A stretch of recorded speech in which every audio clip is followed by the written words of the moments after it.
Olá pessoal, eu sou a Ju, da Orquídeas da Ju, e hoje eu vim aqui dar uma dica para você que está iniciando no cultivo de orquídeas e para você que já de repente cultiva há algum tempo e que está precisando ajustar alguma situação aí no seu cultivo, certo? Então hoje nós vamos falar especificamente de vasos. Fica até o finalzinho aí, um vídeo curtinho que pode te auxiliar muito, tirar suas dúvidas. Não custa assistir até o final, dá um like, compartilha com seus amigos para que a gente possa estar levando as informações para mais pessoas possível, né? Então assim, ó, vaso, que vaso que eu vou plantar a minha orquídea?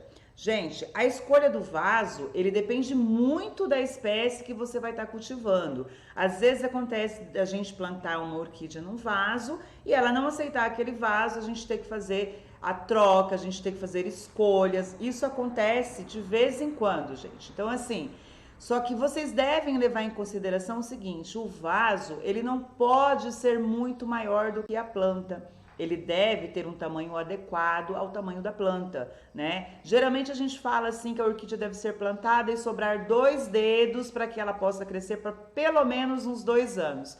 Ju, mas por que 2 anos? Porque 2 anos é o tempo que a gente considera ideal para a troca do substrato, entendeu? Então por isso você não pode acomodar ela num vaso muito grande, porque com 2 anos você vai precisar trocar, ela vai crescer, você vai precisar trocar o substrato dela, então já é o suficiente. E outra coisa, um vaso muito grande, ele vai acabar retendo um pouco mais de umidade. Então a escolha do vaso é primordial, essencial. Para quê? Porque ele vai influenciar diretamente nas suas regas, né? E como a gente fala das regas, que você pode matar uma orquídea se você regar demais, mas não se você regar de menos.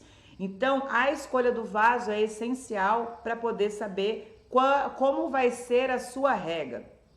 Então a gente pode elencar aqui, eu vou falar de cultivos os mais frequentes, os mais utilizados.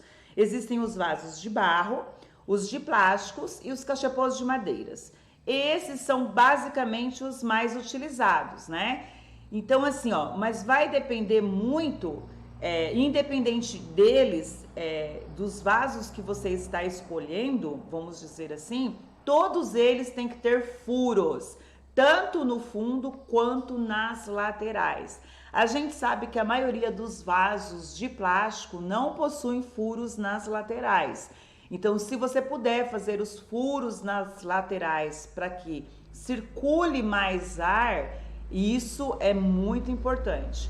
Mas vamos falar assim, todos eles têm que ter furos, no mínimo no fundo, para poder ter a circulação de ar e para poder ter uma boa drenagem. Não é só a circulação de ar, é a drenagem também. Por quê? Porque a orquídea não gosta de ficar molhada, a orquídea precisa secar. Por isso a importância da escolha do vaso e que essa escolha vai influenciar diretamente na quantidade de regas que você vai fazer. Os vasos de plástico, eles têm um pouco mais de retenção de umidade, mas eles são mais utilizados por produtores comerciais devido ao custo, né? Eles são um pouco mais baratos, eles usam em grande quantidade, então eles acabam utilizando mais o vaso de plástico. O outro que é mais escolhido, só que não para produtores comerciais, vamos voltar para o cultivo doméstico. Ju, mas eu posso utilizar o vaso de plástico? Pode utilizar o vaso de plástico também. Por quê? Porque daí você vai ter, ele tá furado, só que você vai ter que pensar o seguinte, ele vai reter mais umidade, então a frequência da minha rega vai ser diferente se eu cultivar num vaso de barro ou se eu cultivar num cachepô. Então você tem que levar isso em consideração. O outro tipo que o pessoal escolhe bastante são os cachepôs de madeira, né? Porém, você deve observar que espécie de madeira que você vai estar cultivando para saber se é adequado. Por exemplo, os mais adequados são do campo, madeira, tem que ser uma madeira rugosa, tá, gente? E que ela tenha uma durabilidade um pouco maior. Por exemplo, Sansão do campo, peroba, ipê, todas essas são madeiras indicadas para você fazer o seu cachepô ou até mesmo para você amarrar a sua orquídea, né? Agora, o eucalipto, nem tratado e nem o virgem, ele é considerado uma madeira boa para orquídea, porque ele é altamente tóxico. Então, assim, ó, se puder evitar eucalipto, é bom. Existem pessoas que eu conheço que cultivam no eucalipto, gente, tá? Existem pessoas que tiveram sucesso cultivando orquídeas no eucalipto. Porém, se você for conversar com orquidófilos mais experientes, eles vão dizer para vocês assim que o eucalipto ele é uma madeira tóxica, mesmo se ele não for tratado, mesmo se ele for virgem, ok? E o cultivo da orquídea na madeira, no cachepô, ele traz uma drenagem muito boa. Então, assim, existem madeiras, por exemplo, o Sansão do Campo, ele é uma madeira um pouco mais dura, ele vai reter um pouco menos de umidade. Já um toquinho de café, o problema do toco de café é que ele dura em média só 3 anos. Mas ele é uma madeira rugosa e ele retém um pouco mais de umidade. Então, a escolha também da madeira que você está utilizando para realizar o plantio da sua orquídea, tanto em cachepô quanto amarrada em troncos, vai influenciar na rega também, né? Por quê? Porque existem madeiras que retêm um pouco mais de umidade, existem madeiras que não retêm tanta umidade, são madeiras mais duras.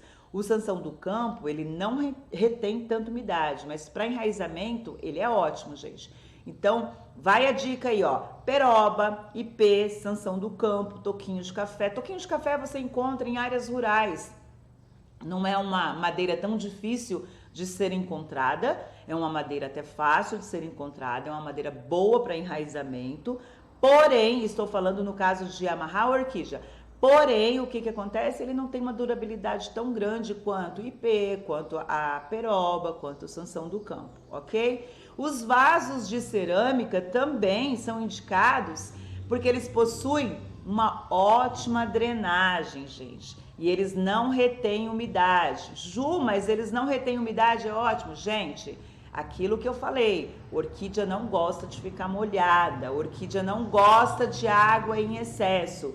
Então, o que você tem que fazer? Procurar vasos que tenham que retém pouca umidade, porque você vai regar, a água vai embora, né? Vamos dizer assim, as raízes, o vaso de barro, ele é todo furado nas laterais. As raízes precisam de ventilação e essa ventilação você vai conseguir através dos furos que possuem nos vasos. Os cachepôs, por exemplo, são todos furados, né? Ele já é feita a madeirinha para lá, para cá e aí ele já tem essa ventilação. Os vasos de barro normalmente são furados nas laterais e nos fundos. Os de plástico geralmente só são furados no fundo, então de repente se faz necessário os furos nas laterais. Ju, mas eu tenho aqui plantado no cachepô, eu tenho plantado no vaso de barro e eu tenho plantado no vaso de plástico, né? Então você tem que pensar o seguinte, as minhas regas vão ser diferentes dependendo de acordo com o vaso que eu estou utilizando. Então, por isso que a escolha do vaso e do substrato também, vou falar numa outra dica sobre o substrato, influencia diretamente na sua rega.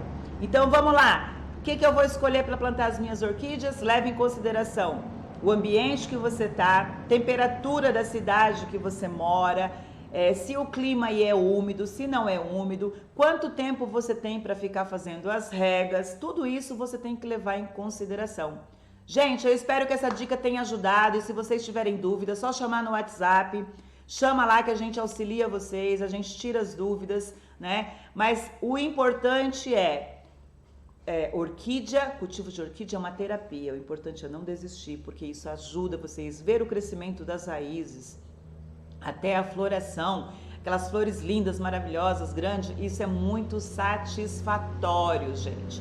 O que a gente precisa é desmitificar essa coisa de que orquídea, cultivar orquídea é difícil, não é difícil. São regrinhas básicas, são dicas básicas que nós vamos colocando aqui para vocês, para que vocês possam estar ajustando o cultivo de vocês e assim ter o resultado que vocês querem, que é a floração. Tá bom, gente? Beijo, obrigado!